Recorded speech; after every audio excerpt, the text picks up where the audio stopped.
Film The Call of the Wild yang bercerita tentang seekor anjing berhati besar telah rilis di bioskop tanah air sejak Jumat tanggal 21 Februari 2020 lalu. Diangkat dari novel terkenal dengan judul sama, film berdurasi 100 menit ini disutradarai oleh Chris Sander. Film berlatar belakang tentang petualangan Buck, seekor anjing dengan kehidupan serba ada, namun berubah ketika harus menjalani kehidupan di luar sana yang penuh tantangan.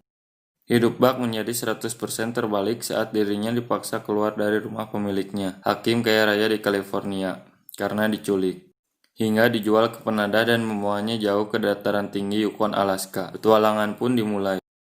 Selama perjalanan menuju Yukon, Buck mengalami kekerasan dari anak buah kapal yang mengangkutnya. Tanpa makanan dan sedikit air, Buck kerap kali mendapat pukulan benda tumpul menggunakan pentungan bisbol. Akibatnya, Buck mengalami depresi saat melihat pentungan serupa. Setelah sampai di dataran Alaska, Buck bertemu adopsinya, yaitu Prowl yang diperankan oleh Omar Sy dan Princess yang diperankan oleh Karagi. Oleh keduanya, Buck dipekerjakan sebagai penarik kereta peluncur pengantar surat bersama beberapa anjing lain.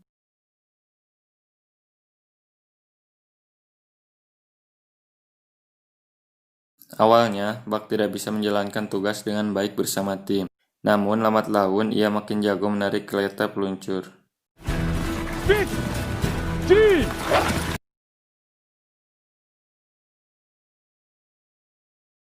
Hingga pada suatu ketika saat perjalanan, Princess tercebur ke dalam air sungai bersimut lapisan es.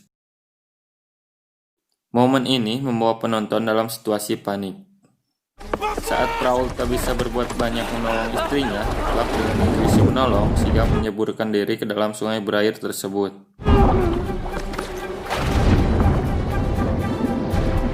Buck berenang di tengah arus bawah air yang cukup deras. Beruntung Princess bisa terselamatkan. Sementara Buck yang berada di bawah Princess harus berjuang kembali ke permukaan.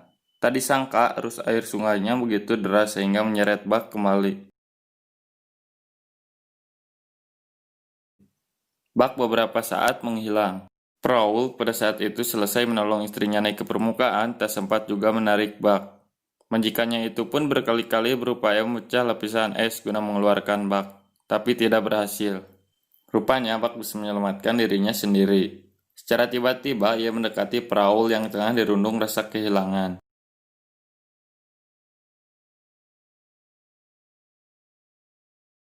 Atas keberhasilan Buck menyelamatkan nyawa Princess yang awalnya biasa, kini menaruh simpati kepada Buck.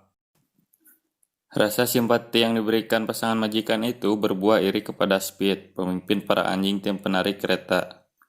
Speed kemudian mengajak Buck berduel. Awalnya Buck kalah hingga tersadarkan diri.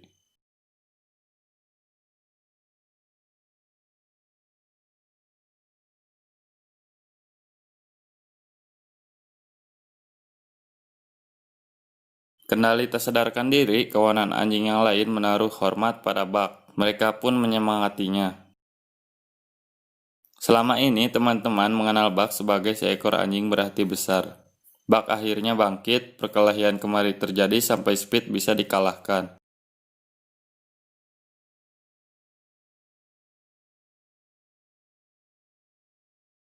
Karena malu, Speed kemudian pergi meninggalkan tim.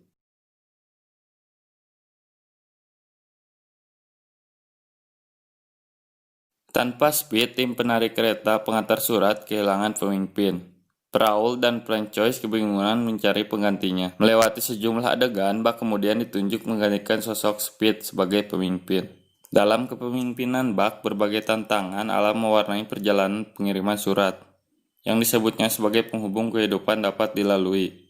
Longsoran salju hampir mengubur mereka bisa ditaklukkan.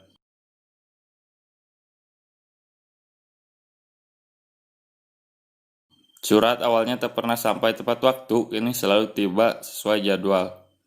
Apresiasi pun mengalir untuk Prowl dan istrinya, pasangan pengantar surat legendaris di Alaska. Singkat cerita, pada saat mengantar surat ke suatu tempat, Buck bertemu dengan John Thornton, seorang bapak tua yang ditinggal mati oleh putra kesayangannya. Pertemuan Buck dengan Thornton bukan pertama ini terjadi.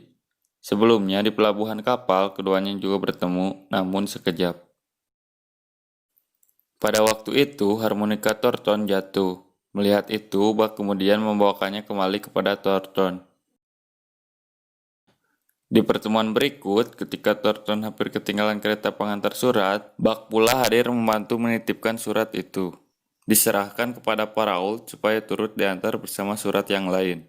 Pertemuan demi pertemuan rupanya membawa kesan mendalam bagi Buck.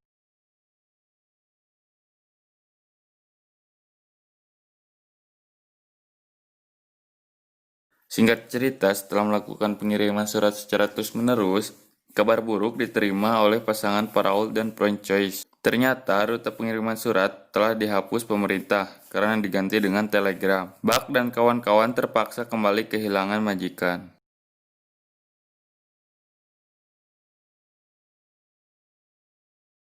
Suatu ketika datang Hall, saudagar kaya pemburu emas. Ia datang untuk membeli semua kawanan anjing yang nanti dipekerjakan sebagai penarik kereta, membawa berbagai keperluannya yang sangat berat. Sinyal penderitaan bagi kawanan anjing muncul.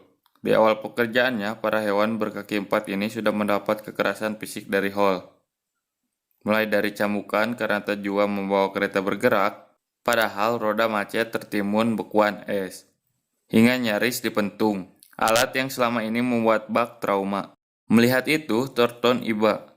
Setelah melewati serangkaian pertikaian dengan Hall, Buck akhirnya berhasil terbebas dari kakungan Hall. Sedangkan kawanan lain melanjutkan perjalanan keras di tengah es yang mulai menyusut. Namun belakangan mereka semua diketahui kabur meninggalkan Hall.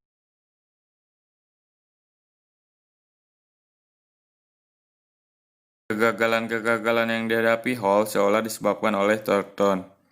Hal akhirnya menyimpan dendam kepadanya.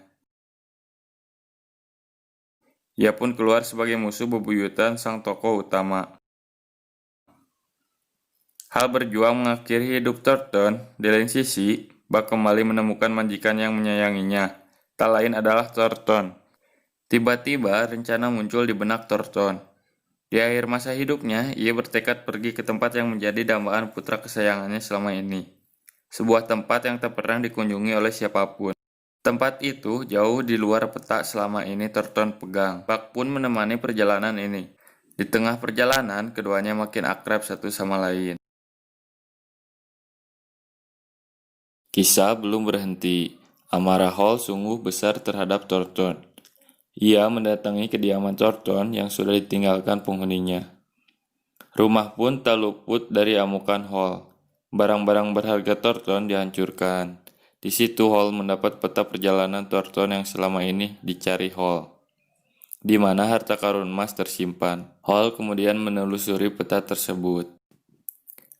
Ternyata tempat yang dicita-citakan putra Thornton sangat indah.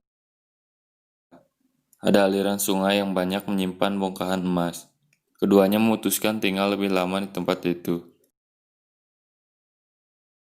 Tapi tak hanya Thornton yang merasa menemukan kehidupan baru, Buck juga demikian. Hingga Buck jatuh cinta kepada salah satu keluarga serigala kutub di sana.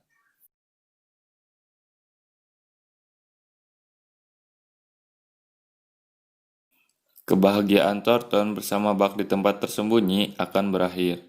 Thornton berniat kembali ke desa untuk membeli beberapa properti dari emas yang didapat.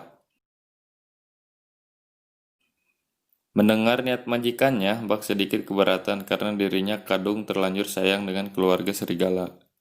Tetapi Thornton meyakini Buck jika ia tidak akan diajak serta. Oleh karena itu, dibiarkanlah Buck tinggal di sana selamanya. Besok pagi, keduanya janji bertemu untuk perpisahan. Malam terakhir di tempat itu diwarnai tragedi, dan menjadi malam terakhir bagi Thornton. Hall menemukan keberadaan mereka. Di malam nahas tersebut, Hall menembak perut Thornton setelah terlibat perkelahian sengit. Mendengar suara tembakan, Buck yang sempat meninggalkan Thornton berlari menuju ke suara tembakan. Dengan sigap, Buck merebut senapan itu. Kini, perkelahian antara hewan dengan manusia terjadi.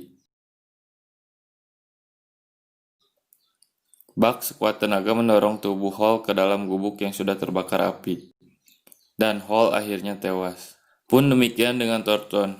Tubuh rentannya banyak kehilangan darah, hingga napas terhenti secara pelan dalam pelukan Buck. Kisah berakhir di situ. Buck bahagia bersama keluarga serigala dan mempunyai momongan.